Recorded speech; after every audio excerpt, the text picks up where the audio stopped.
Bismillahirrahmanirrahim. Viewers, Yes. President Trump is in China on the 13th of May. He will be discussing different things with the President Xi Jinping. But before that meeting, we have invited Professor Rong. Now he is retired from the university, but he is running an international institution. He is expert on international relation, and he usually comment on the bilateral relation of China with different countries, especially with Pakistan, with the USA and the European Union. So, Professor, welcome to the program. So, Oh, thank you for having me. I just want to know what is the mood in our Beijing? So how you can read the mood in Beijing, either why how your Beijing is preparing for the arrival of President Trump. Laosha, I would like to introduce myself first, my new title. That is, I'm the director of the Global South Countries Research Centers Director, and Thank you. of the Grandview Institution. So then in the future, you can record my new title. You can just say that it's Director Zhou Rong or Professor Zhou Rong. Let me say something about the current situation. For China, what China focuses most is not Iran crisis, and it's not the what Trump care more about the agri products and not about the rare earths, not about the fentanyl. No, all this is not China's concern. China concern the most is the Taiwan issue. China not only just ask Trump to keep its promise, is one China policy, but also and will try to assure Trump not to interfere China's domestic affairs, which China in which way, in what kind in what kind of style to unify the country is China's own domestic the business, nothing to do with America. So this is something which China may put it on the priority. There was some media report. So China has told to USA, so keep the Taiwan out of agenda of discussion. So that is a China's internal business. I don't really think so. I think that is totally not the people who do not understand the China's policy. China always thinks the unification of the country is a great cause. So China must to feel assured that United States will not what we say that by force to interfere with China's domestic affairs. So they, no matter maybe this is not very useful, but China will continue to say that is you should not interfere with China's domestic affairs. You should just not to support the independence movement of Taiwan. They will repeat again. That's why China don't want to discuss, because it's our internal business. Why I discuss my internal business with any other country? No. That is we just give the warning to the United States not to interfere with us. And of course, I think the Trump will repeat it's a so-called one China policy. They will say something. For the United States, they think most are not it's not the issue of Taiwan. It's something what I mentioned, something about rare earths, or what we say is fentanyl, and also agri products selling to China.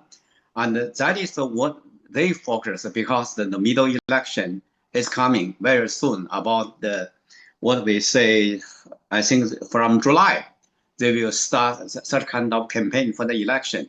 So Trump worried about whether the Republicans and what we can, his team, some support of his team, will still just what we say, just win over the majority of the both the Senate, House Representative, as well as what we say Senator.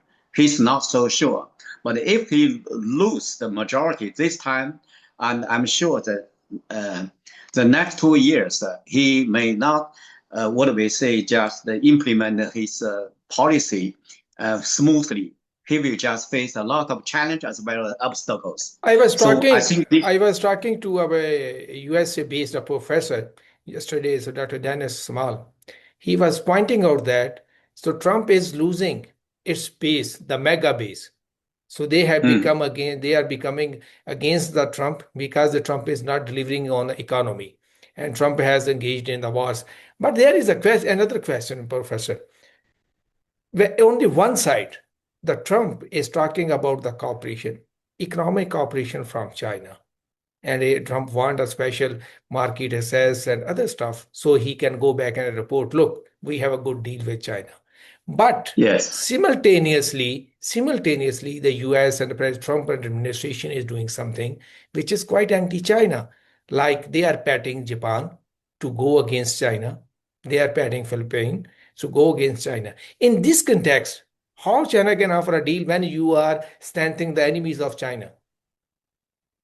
I don't really think China can exchange its principle with what we say that is so-called agri products importing and rare earth exporting and fentanyl as a ban.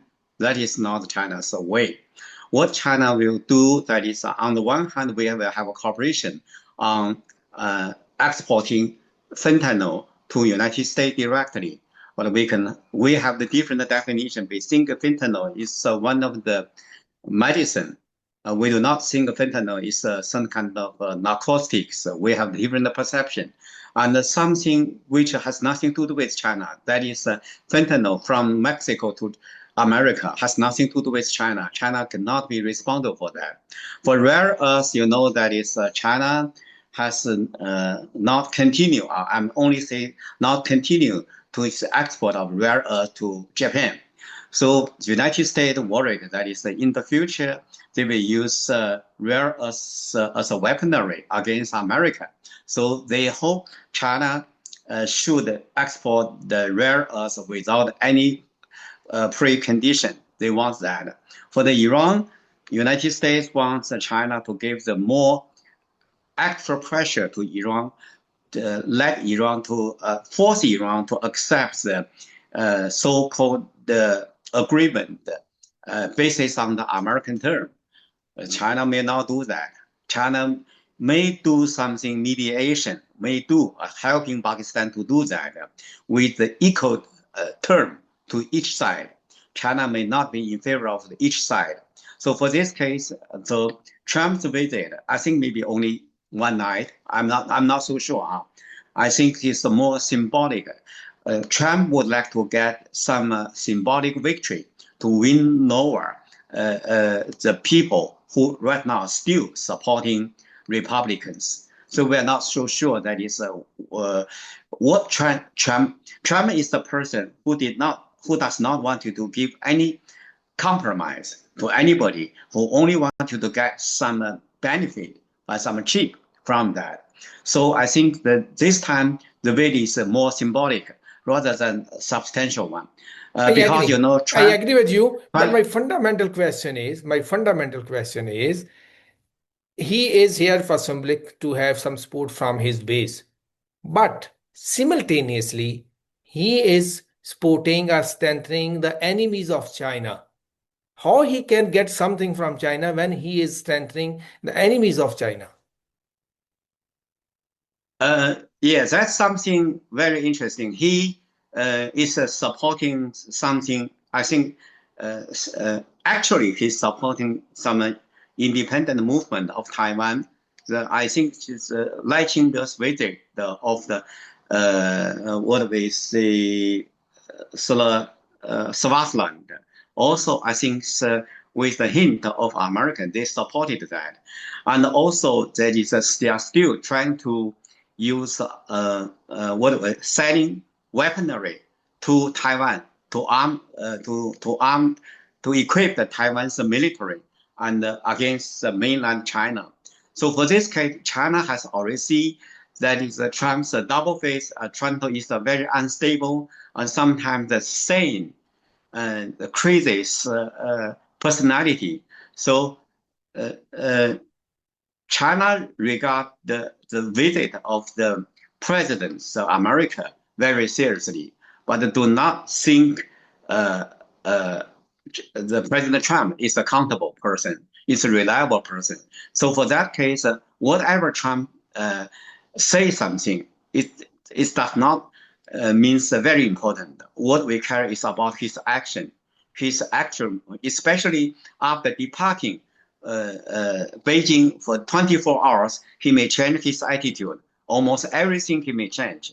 We are ready for that. So China does not say some definite words whether this time Trump's visit will, what we say, will achieve a lot. China never says that. China said that is very good for the two leaders to have a meeting. We did not say, we have never said that is we are sure we will win over some very good products, very good fruits through that. Not like Vietnam leader, not like the Russian leader come to China. Of course, we are sure we can expect that certain kind of fruits we can get. But here we cannot, we do not know what kind of outcome we will just reach. Anyway, the summit is important because the two superpower leader, although China does not accept itself is a superpower. But anyway, the two major power in the world's meeting, summit, are also important, are also good for the stability of the region as well as the world.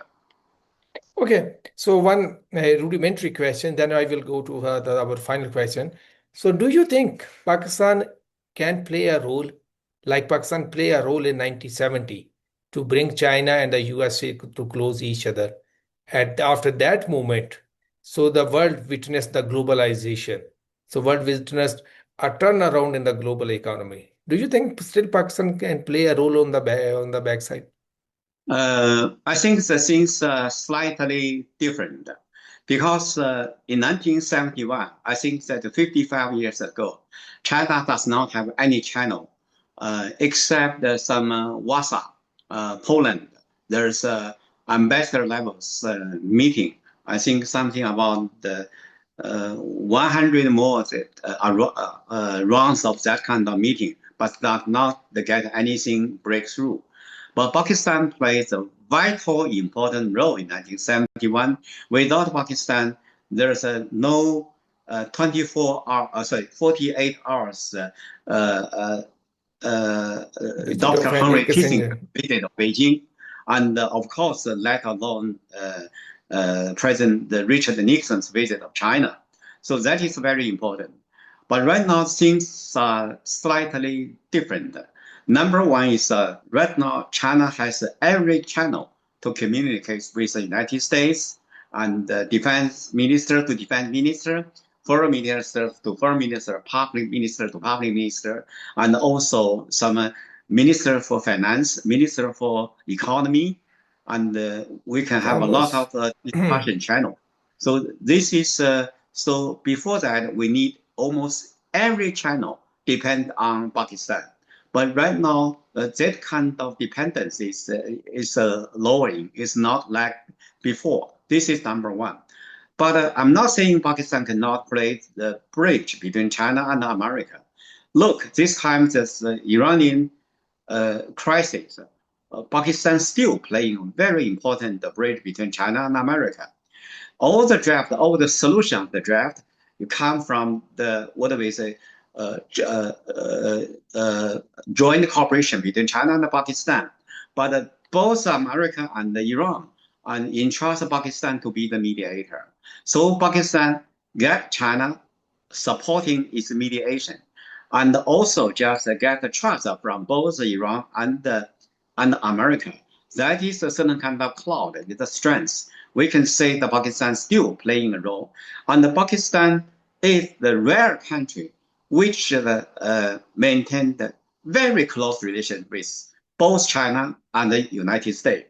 Some country may have the good relation with China and also with America, but not like Pakistan, so much intimate relation with each of them.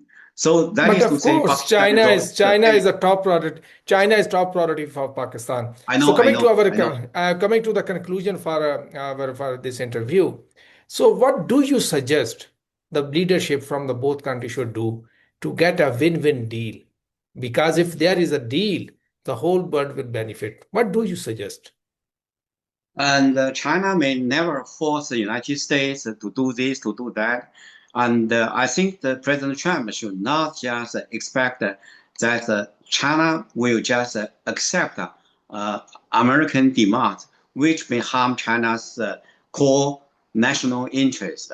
So if that case, so we can have agreement. That is, meeting is very important.